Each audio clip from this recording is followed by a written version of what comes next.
আসসালামু আলাইকুম। শুরু করছি পরম দয়ালু অশেষ রহমতের মহান করুণাময় আল্লাহর নামে। আজকে আমি আপনাদের নিয়ে যাব প্রাচ্যে ডান্ডি খ্যাত নারায়ণগঞ্জ শহরের ঐতিহ্যবাহী নারায়ণগঞ্জ শহরের বন্দর উপজেলায়। সেখানে আমরা 500 বছরের একটা মসজিদ ঘুরে আসবো। তো চলুন শুরু করি। দেখেন কেমন আছে।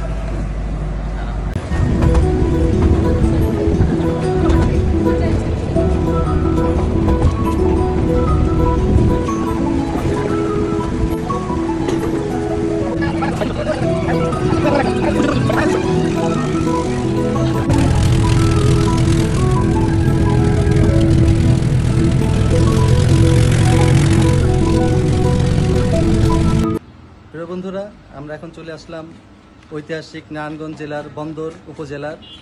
আমার পিছনে যে মসজিদটা দেখছেন এটা হচ্ছে হাজি বাবা সালে মসজিদ ও মাজার কমপ্লেক্স। এই মসজিদটি 500 বছর পুরনো মসজিদ। এই মসজিদটি প্রতিষ্ঠিত হয়েছে আপনার আলাউদ্দিন হোসেন শাহের আমলে। সুলতান আলাউদ্দিন হোসেন শাহের আমলে এই মসজিদটি প্রতিষ্ঠা হয়েছে। মসজিদটা প্রতিষ্ঠার সাল হচ্ছে 911 হিজরি সন। 911 হিজরি সন বাংলায় হচ্ছে আপনার, বাংলা না, আপনার হচ্ছে 1505 খ্রিস্টাব্দ।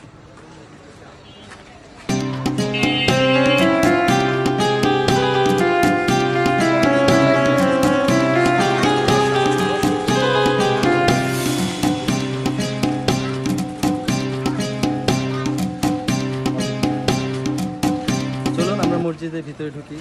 বিসমিল্লাহ, আল্লাহ তাআলা আবু আবার রহমাতি।